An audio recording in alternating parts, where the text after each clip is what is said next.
All right. We've been doing like a 9 episode just running joke of, I want to say it's Drake Hut. Like, how do you actually pronounce the city that you live in? It's pronounced.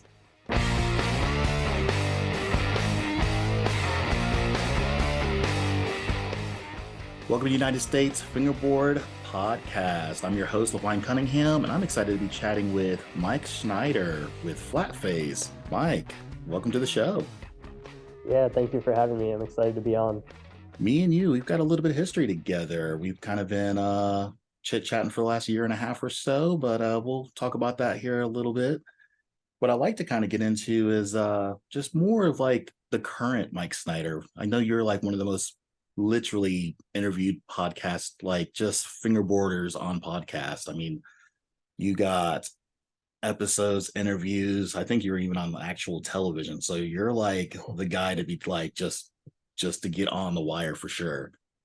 So like for you, Mike, like I've been following your Instagram here recently. And I know like you've been kind of going on like I want to say like a more spiritual quest, like more enlightenment.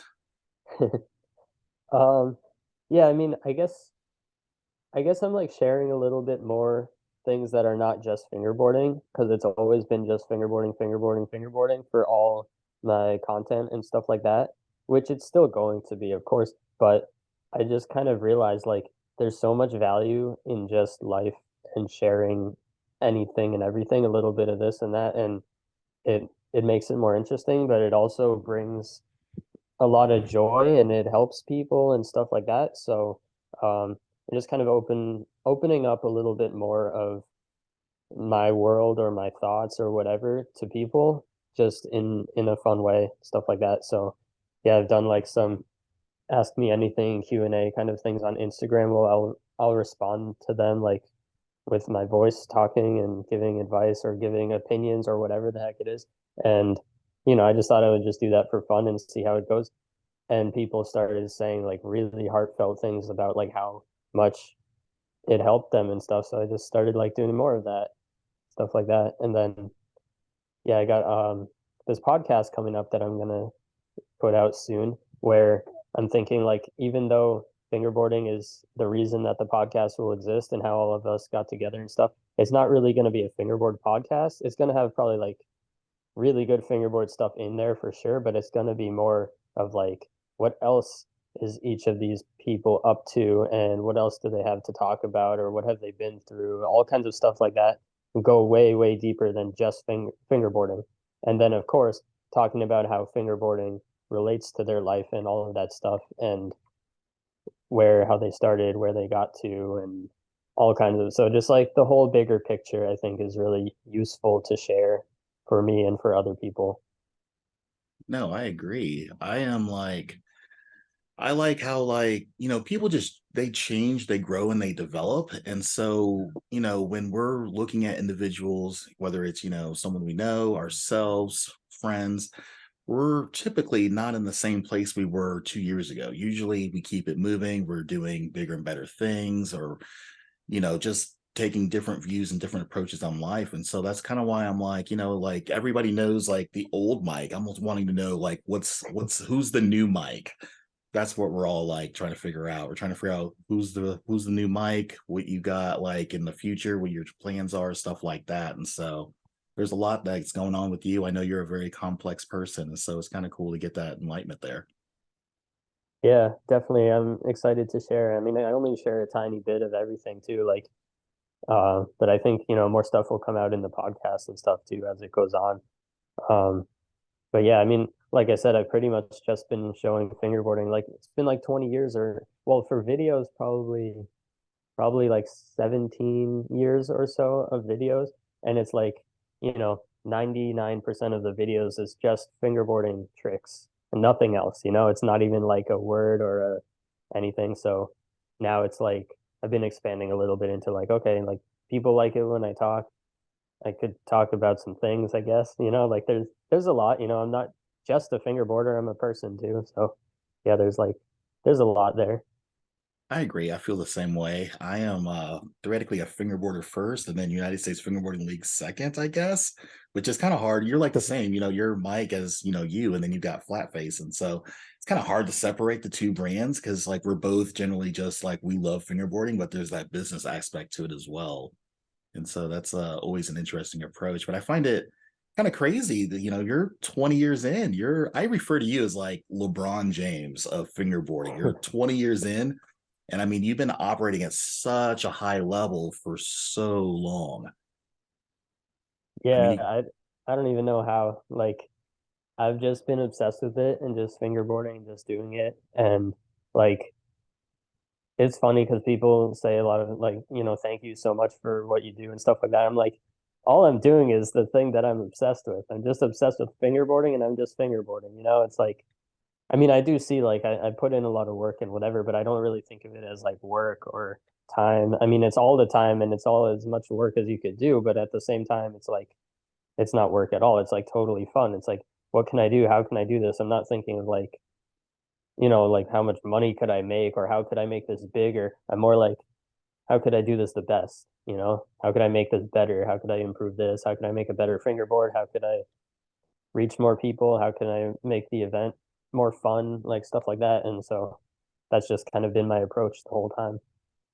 no, I understand that completely. That's kind of been our model here with the United States Fingerboarding League and stuff. When we first started out, we were like, man, we gotta like, try to host some events here and there and see if people even show up. We weren't sure if 40 people would show up or if 100 people showed up. And so, when we started out, we didn't even know if there was really a market for something like this. And, so like we just went in just trying to spread fingerboarding to the masses and with that whole approach. And so it's been a very fun and interesting experience. And I'm kind of glad that, we've got such this long track history of that, and basically also you and me also coming together on some of that as well. So just a lot going on. I know that you've been doing this for 20 plus years, and you actually have a 20-year fingerboard coming out. I saw a little sneak pivot on Yep. Instagram. Yeah, I can't believe that it's been 20 years now. And so, yeah, Jesse Braun made this new graphic, and my girlfriend screen printed some of them onto wood. So it's like just ink screen printed, and then it's going to be lacquered really nice so that it's protected. And then we're also going to print a real wear version of it. So if you like real wear graphics, those will be available like in different colors. And then the screen printed ones are also like we got 4 different color inks, and then a bunch of different colored plies. So there's going to be a whole bunch of boards. I don't know how many we're going to make yet, but I'm going to try to make a ton of them. So there's like hopefully enough for everyone who wants one. Because like a cool collector thing, but I Hmm. really want people to use them too. So it's like the screen printed ones are going to be durable enough that you can use that and it's not going to destroy the graphic.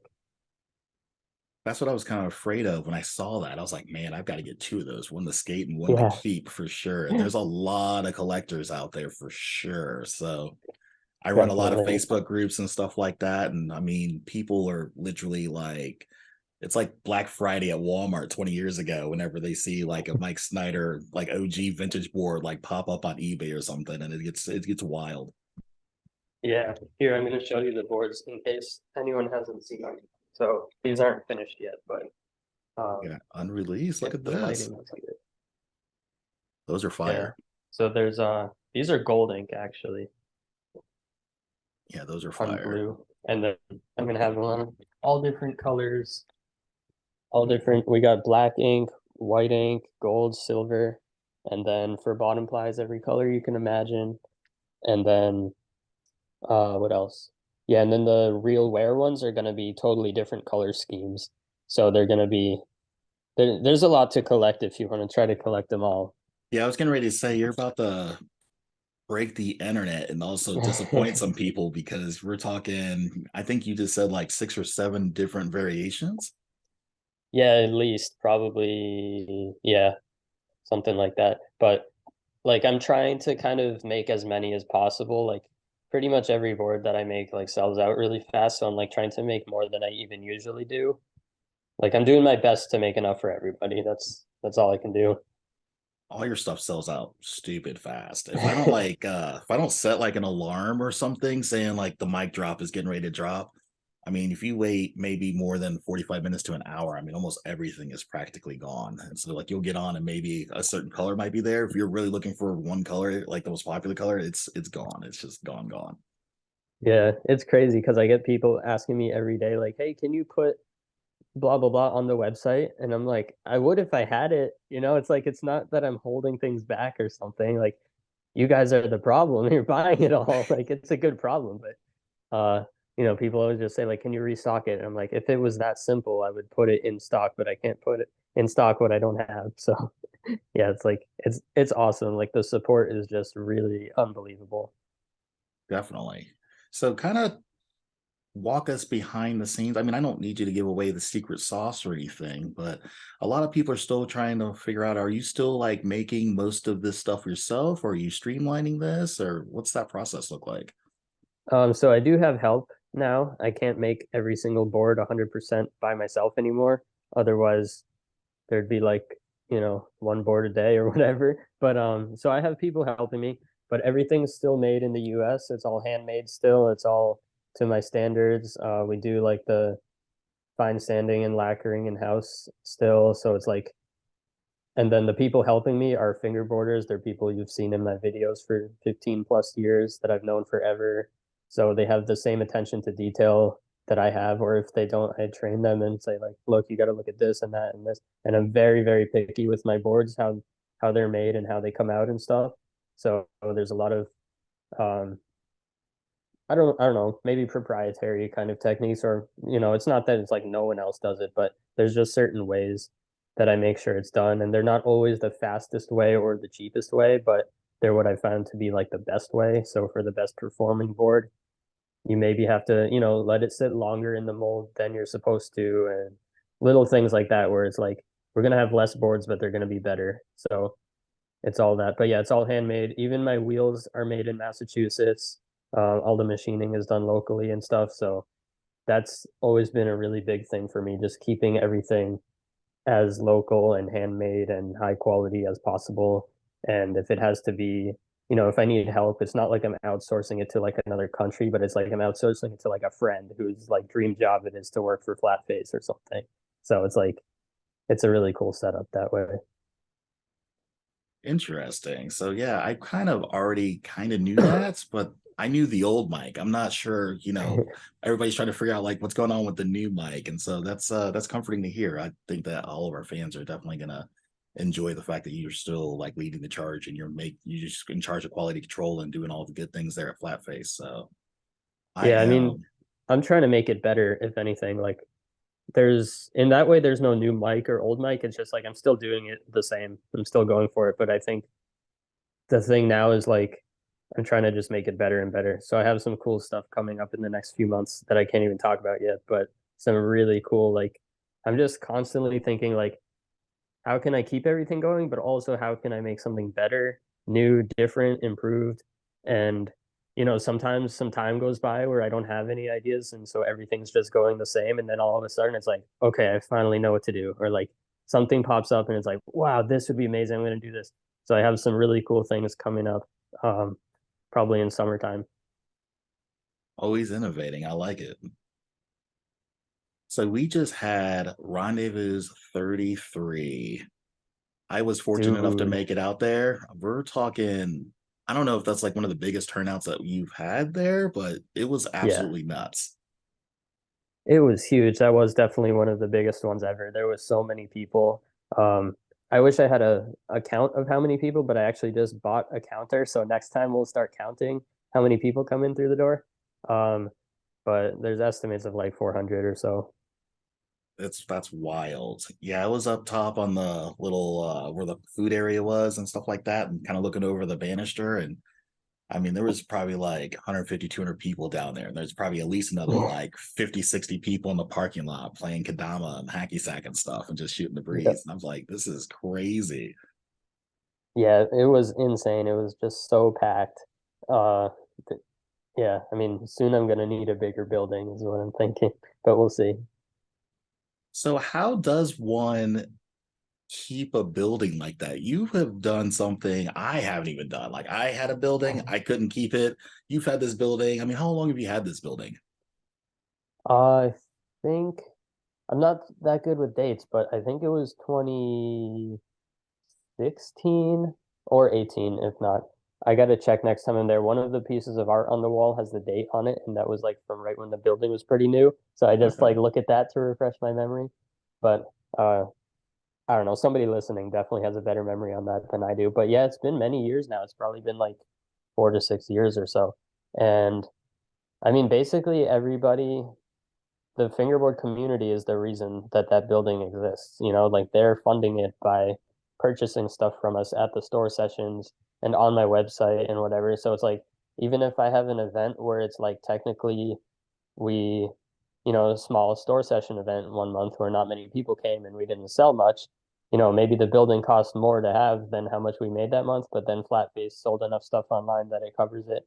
And then, if we have a really big rendezvous, it's like that pays for the building for many months. So I just had to make it work. I had to say like, how can we do a fingerboard place where everything is all at once? Because like before that, I was paying for storage to put all my parks because I couldn't keep them all. There was too many parks. They had to go somewhere. And the storage was pretty expensive. And then it was like, what's the next step up from storing it somewhere that people can't use it? Store it somewhere that people can use it and that we don't have to set it up.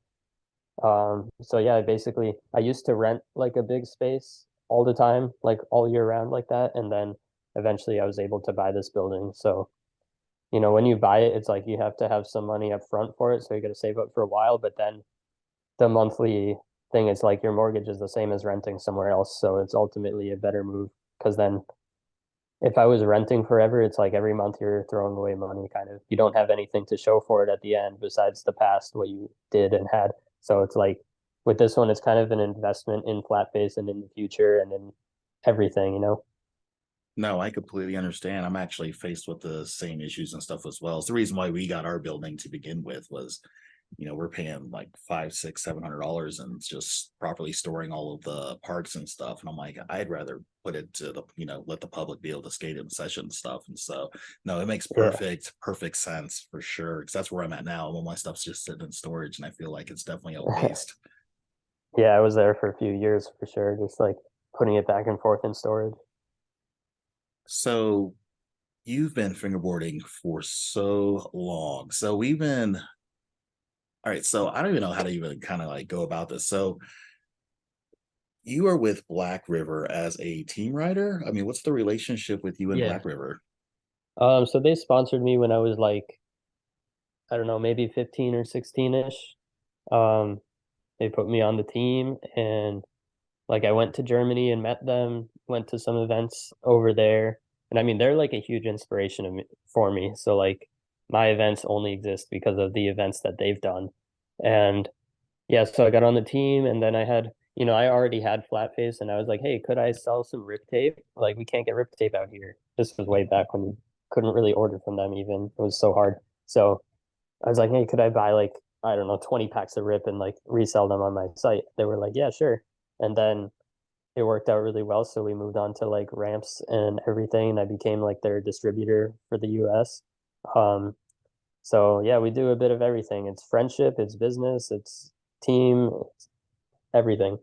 And yeah, those guys are like some of my best friends. So like Martin, Denise, and then everyone else who's like in the crew and who works for them and stuff. It's just like we go way back because I've been going there for now like almost 15 years since I first went there.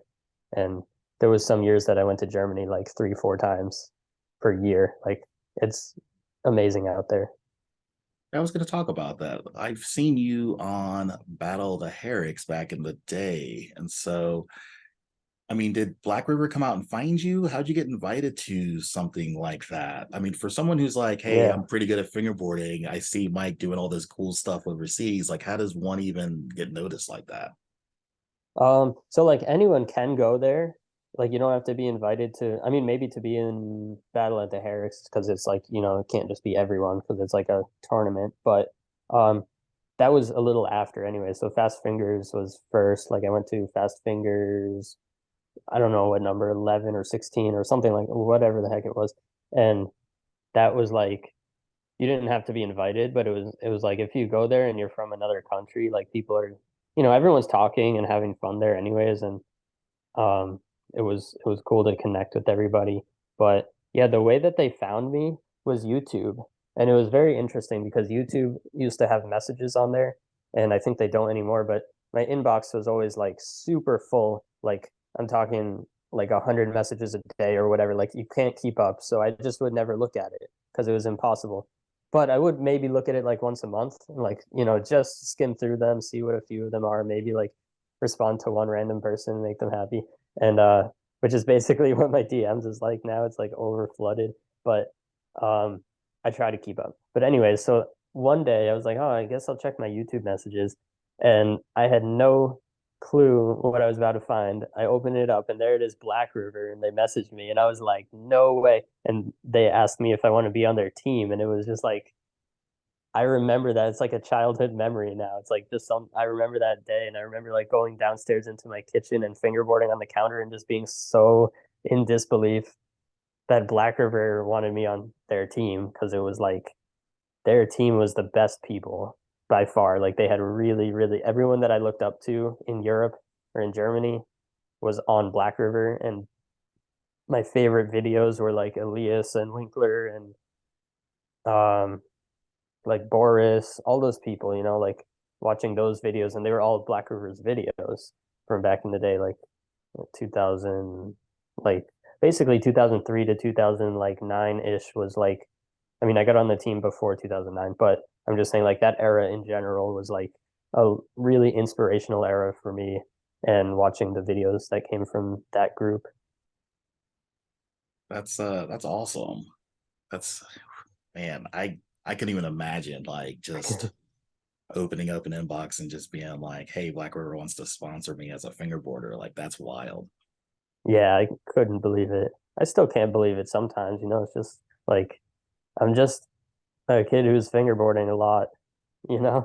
No, I feel that for sure. Even when I watch a lot of your stuff, like your trick combinations are unique to you. And so like if I didn't know like I was watching a clip of you, like I could tell like that trick came from you. Like my favorite tricks that you kind of do, you do like a backside tail slide, shove it, backside tail slide. It's probably one of my like favorite combinations that you do. You do it so seamlessly and like no one else is really doing it. But if someone was to do it, I would automatically peg it as like that's a mic trick right there. That's awesome. Yeah, I feel like uh I don't know, there's been like a few tricks where I don't know if I was like the first one to do them, but like I would say at least one of the first people like to do it a lot or like to maybe I don't know. I don't want to say like do it better, but I try to do it better. I try to do it as good as I can. Like style is so subjective, so obviously like it depends what you like and stuff. But I don't know. I just do my best, I guess. I mean, I consider you to be on the elite level of fingerboarding. I mean, I look back, 10 years ago and you're doing Battle of the Herricks, and I'm realizing like you are better than me 10 years ago than I am like right now today. Like the gap I feel like between the level of fingerboarding that you are progressing to in comparison to like the other 99%, I guess you would say, it's massive. And so like when I look at like a lot of the guys on the FlatFace crew, a lot of the guys like that are riding with Black River, it's like there's probably like a good 50 people I feel like that are like in the elite 1%. And I feel like fingerboarding, like everybody to me is kind of like they're catching up, but not catching up nearly as fast. I feel like everybody wants to skate, like a lot of the FlatFace crew, the Black River crew, and then like, having the opportunity at Rendezvous to meet like Stoley and a couple of other guys. I'm just like, he could stop fingerboarding right now, and I might be able to catch him in 5 years. Like it's crazy the gap that there is between the top 1% and everybody else for sure. I mean, are you I don't noticing that? Are know. you seeing that? Or are I you just mean, hanging out with all the cool kids? I mean, I see people doing stuff that I can't do all the time. Like there's honestly there's a lot of times when I feel like, dang, I'm losing it, like I'm falling behind or something. Like that's how I feel sometimes, not every day, but there's like I'll see a random clip on Instagram where some kid doesn't even look like he's trying and he does something that I know would take me like a solid like 50 minutes to land, like, or an hour. Like, I'm just like, how are these kids doing these insane combos?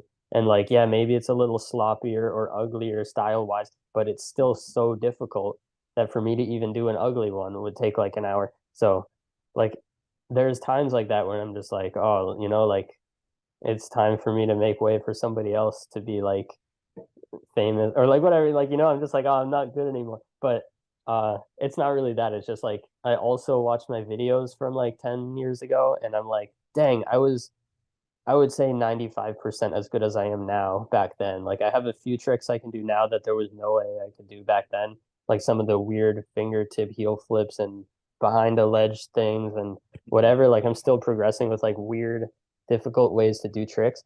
But I'll watch an old video of mine, like a good one, and I'll be like, wow, like that would still be hard for me to do now. I know it was hard back then, but I did it. And like I wouldn't even think of doing it now because it's hard or like whatever. So it's like I do think I'm still progressing, but just it's crazy seeing what some other people do also because there's such a wide range of styles and tricks and stuff. And there's a lot of really, really good people out there doing some crazy tech stuff. But I mean, I don't know. I'm not like sad about it or whatever. I'm like motivated. I'm like if I see somebody doing something insane, I'm like, yes, that was awesome. And I'll send it to like five of my friends, just like, yo, dude, did you see this? Holy crap. Like this dude just did, I don't know, hard flip backtail, laser flip, late flip, nose slide. Like what? Like I'm telling you, there's a weird stuff like that on Instagram where I'm just like, how is that even real? Like, was that an accident or like did you sit there for 7 hours trying that? Or like is the level just getting raised more and more, which I think it is because if you look at skateboarding too, it's the same way. It's like, Tony Hawk, let's say, did the 900 back then and it was like no one else could do it. And now there's kids doing like 1260s and Tony Hawk's just like, he can barely land a 900 because it's hard. And Yeah. these kids are like, yeah, 1080 in my warm up run. I'll go for the 1260 in the contest. And oh, I landed it. No big deal. Like, and Our it's just youth like, is progressing so fast. It is yeah, absolutely nuts. Even when I had the shop, man, we've had some kids, I mean, just just early teenagers and stuff like that. And they're just absorbing it like a sponge. And so they're just progressing super, super fast, way faster than I think I would ever progress at their age. yeah, I think it's like because the level is so high and you can see it everywhere so easily. Um, it's like the same in skateboarding. Like somebody did the first handrail and it wasn't like easy and no one else was doing handrails. And now it's like, oh, you're not going up the handrail and doing a flip out. Like, what are you talking about? Like, it's just once you see something and you know it's possible, it's like you can learn it that much faster, but you can also progress past it because it's like, okay, I have that as a foundation. Like, imagine if it was just like every skater's like foundation, like, oh, you do a handrail in the first year, not like you do a handrail at the end of your career and you're famous for it, Like it's just crazy. Like where you start is like where the last person's whole life got them to. And it's really cool. No, I feel that for sure. I know it's like skateboarding's SLS trick of the year. I'm sure you're familiar with them. A little bit. Yeah. So we actually, United States Fingerboarding League has made a fingerboarding version of that contest called Combo of the Year. And Ooh. so, yeah, it's a year-long contest, just like Trick of the Year is. And we are giving out $1,000 cash and a bunch of prizes from sponsors. And it's Wow. yeah, I it's absolutely crazy. So we've got four different winners that'll win at the end of the year. We'll have a winner, then three runner-ups, and it's going to be just a compilation of the best combination of fingerboarding tricks like on the planet all in one place. And so it's pretty crazy to see. So I don't know if you got time or not, but definitely check it out and definitely get a submission in if you're interested for sure. I would love to see what, one of the best combination tricks that Mike's got up his sleeves. But it's Dude, yeah, also that's awesome. worldwide. Cool. Yeah, I'm gonna check that out for sure. And I'll probably be trying to get something crazy to enter into that. But I don't know if I can compete with like I was saying, some of these kids now are doing like ridiculous stuff. But I mean, I can do really, really crazy combos, like stuff I don't even post if it's like bad and ugly. But the thing is, like, I try to make it look pretty good. So it's like there might be an extra flip in and flip out and flip in the middle that I don't show because it was like super, super sloppy. But the point is that I got the combo. So it's like I'm not trying to show it till it's good or till it I looks hear you. nice. I But hear you. A I'll see win what I is a can do. win. A I win mean, is a I don't want win. to be all like four fingers, three fingers on it and stuff. No, I hear you for sure. Yeah, it's a worldwide contest, so literally anybody in the world can compete. People in Asia, Cool. people in Europe, people here in North America, South America, Australia. I mean, if you're literally on the planet, you can fingerboard, you can enter a submission. So it's going to be pretty crazy once we start getting into the more fall season and things really start to heat up for sure. So we're only about 3 or 4 weeks in, and so we've already got probably about a dozen or so clips that are worthy of making it to the next stage. And so we're excited to see where this turns out and where this goes. Yeah, I can't wait to see it. Where should I look to find those? USAFBL underscore COTY. That's combo of the year On Instagram or on Instagram, YouTube, TikTok, Facebook, pretty much anything everywhere? social Cool. media goes. Yeah, we've got it. So Awesome. so we've got possibly one of the largest fingerboarding collaboration events going down this summer. Yeah, it's gonna be huge. June 10th. I mean, we're talking about United States Fingerboarding League crashing FlatFace warehouse for the day. Yeah, so it's gonna be like if you've ever been to either of our events, put them both together, basically. You know, all your stuff, all my stuff. Um, the whole building is full. I just brought another park there somehow, squeezed it in, and then we're gonna have all your parks outside also, and it's gonna be insane. I mean, and to have a contest there is sweet, and I feel like it's gonna be like basically a summer rendezvous times two. No, I agree. People are already talking about it being possibly like a Voss 2.0. Yeah. And I'm like, they're our fan base is literally hyping this. I'm so hyped. Like this is gonna be absolutely amazing. It's gonna be huge. Yeah, Absolutely I'm huge. stoked. Did you ever get a official part count? Oh, I did not. Um, I could probably just look at a picture, like any picture taken from above that I top deck area. I completely forgot to, and then I realized you also have parks upstairs too, and that would have threw everything off as well. Oh yeah, there's probably two Two or or three up three, there. yeah. Yeah. And then I think you just got in the new G16 park, which I'm stoked for you to have.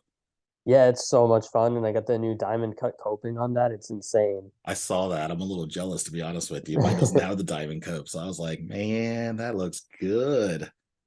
Yeah, That it feels really good and it sounds awesome. And it's a thicker, or not a thicker, but it's a like a heavier metal. So instead of the aluminum coping, it's like probably steel or something like that. And so it just feels really good in general. Like even if it didn't have the cuts in it, it would be like an upgrade already. So it's like double upgrade. for And I think they're sure. gonna start putting those on like some of their ramps and stuff in the future.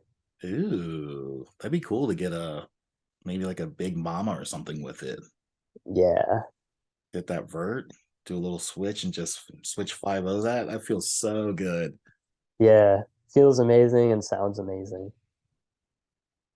That's all right. So that is actually going to be our competition park again for this year. So we've got our version of Awesome. the G16, and so we're going to be running that back to back this season as our street best run and best trick competition park. So pretty excited for that to go down this summer. Yeah, that'll be great, and people here will be stoked to use it too. Because mine's at my house, which means no one gets to use it till like the next park, basically. So how does one get invited to these after rendezvous like Mike Schneider meetups? So you're kind of like breaking the internet. Like we forget that there's an after party at your house, but like we realize that like no one's invited. And Yeah, I so mean, the thing is, like, people used to just show up at my house uninvited, and there would be like a lot of people that nobody knew, and it would be really weird. So I really had to put my foot down and say, like, all right, if you're not literally staying with me for the weekend, which means that I know you and we're friends, then you're pretty much not here unless I invite you because I know you and you happen to be staying somewhere else. But it's like I'm actually trying not to have a party. That's the point. And so there's obviously going to be a lot of people because it's like everybody that I know who's staying with me and they're staying for a few days around the event. Like, and it's the house is already maxed out, like to the point we run out of water sometimes. You turn the sink on and it like drips out like two little drops, and you're like, guys, like if you have to pee, like go outside on a tree because like we're running out of water. We got to stop flushing the toilets so much. Like that's the level I'm talking about. Like there's too many people. So I have to post every year, otherwise people try to show up, and people still try anyways. Like people will email me and they'll be like, "Hey, can I come to your house after Rendezvous?" And it's somebody who I've never heard of. They're not even like sending me like a picture of them as if they've met me before or something. It's just like totally random, but I just have to say no because it's like this is my house. It's already over full. I can't fit more people, first of all. Second of all, I don't want people that I don't know in my house. So um I'm sorry to everyone that can't go to it, but it's just like people that I know that are staying with me and people, yeah, people that I know basically. But yeah, you can stop by if you want. Just it's like I have to tell everybody no friends of friends anymore because it's like if I know a person, they try to bring their like seven closest friends and then it ends up the same as it was before where it's like too many random people. Because it's like all my friends are here. Like many people are tired after the event. Everyone's staying here. They got all their stuff around. Like no one wants to worry about their things getting stolen or broken or whatever. So it's just like, yeah, basically it's a party that tries not to be a party. Like we try to just keep it chill. No, I understand that. I get that completely. So basically, Mike is Willy Wonka. So if you don't have a golden ticket, you can't come to the after party. So golden tickets only. All right, Mike. We have another custom 101 collab going down for the winners of our collaboration events. So we have three competitions. We have Best Trick Street, Best Run Street, and of course Game Escape, which we call Battle Applies. So if you are a winner of those categories, first, second, and third, you're going to be getting a custom 101 deck from Mike here from FlatFace. And so kind of tell us a little sneak peek of what that might entail. Yeah, so they're in the works right now, and basically, I can't even say too much, but basically, the winner's going to get a special deck that nobody else has, and it says, the place and the contest that you did. That so it's like best trick first place, best trick second place, like it says that on the board, and then it's got both our logos on it, and yeah, it's gonna be sick. And there's really just one like it's obviously it's not a board you could buy or something. That would be pretty funny, but you can't buy your way into the like, oh, I'm a winner too. I bought the first place board. It's like, no, they're only being produced one board of each one. So the contest winner gets the board and that's it. So it's like a cool collector's item. The ultimate collector's item as well. So I'm excited for these to come out. Hopefully, you'll give us a little quick sample when those get pressed, and might do a promo release. See what people might be able to win. That'd be cool. Yeah, we can definitely do that. I think they should be done in a week or two. So whenever they're ready, I'll take some nice photos or a little video and I'll put it on Instagram and people can get hyped. And yeah, it is really the ultimate collector's item because you can't even buy it. Like there's some collector's items where it's like, oh, there was only five and I bought one. And this is like, even if you want it and even if you're there, you gotta be the best if you want to get it. Like you gotta fingerboard well. Like it's almost up to chance because sometimes you get nervous, sometimes you don't land the trick, whatever. So whatever the universe wants is what's gonna happen, and somebody's gonna walk away with a really cool board. Yeah, I'm so stoked for whoever wins these boards for sure. United States Fingerboarding League will also have one as well. We'll have one for each one of the stops. So you're at stop one, which is Chicago, which is getting ready to go down here in about a week and a half, 2 weeks, which we're super excited for that. That's May 28th. And so we'll have custom 101 boards for first, second, third place as well for each one of the cities. So at the Drake Hut event, for sure, you'll have a FlatFace version and a United States Fingerboarding League version as well. And of course, our most famous, most baller medals. So lots going on there. Lots going on there. All right, Mike, anybody you want to give a shout out to? Um, I gotta just give a shout out to everybody who fingerboards because if I start naming people, it's gonna go on for like 10 minutes and then I'm gonna forget a few people. So it's more of just like everybody who's fingerboarding on any level is super appreciated. It's like definitely shout out to everybody who has companies and everyone who does events and everyone who's like really pushing the scene forward. But also, if you're just sitting in your room and you've never even talked to another fingerboarder in your life, like you're just as important too, because you're the one doing it. It's like fingerboarding is about fingerboarding. It's not about who you are or what you do. It's just about like it's just one of these, brings a lot of fun to a lot of people and it's just fingerboarding. Like I still can't even believe that fingerboarding like is what it is today, and it's unbelievable. It's grown so much. 12-year-old me is definitely hyped. Yeah. Definitely hyped. All right. We've been doing like a 9-episode just running joke of, I want to say it's Drake Hut. Like, how do you actually pronounce the city that you live in? It's pronounced Drake it. Drake Hit. Yeah, All right, Drake Hit. All right, I'm going to Drake spread the it. word. I'm going to put some memos out to the crew. It is Drake Hit, not Drake Hut. Drake Hit. All right, that's good to know. All right, well, this is everything here. Mike, I appreciate you coming onto the show. Let people know like where they can find you. Yeah. You can find me on Instagram at Mike Schneider 161, YouTube Mike Schneider, and then my website, flatfacefingerboards.com. And yeah, also in Drake it at the events. Drake Hit. You heard it here. Drake Hit. All of his information is going to be in the descriptions, along with United States Fingerboarding League, our events, the tour. All that will be there. So, till next time, see you guys later.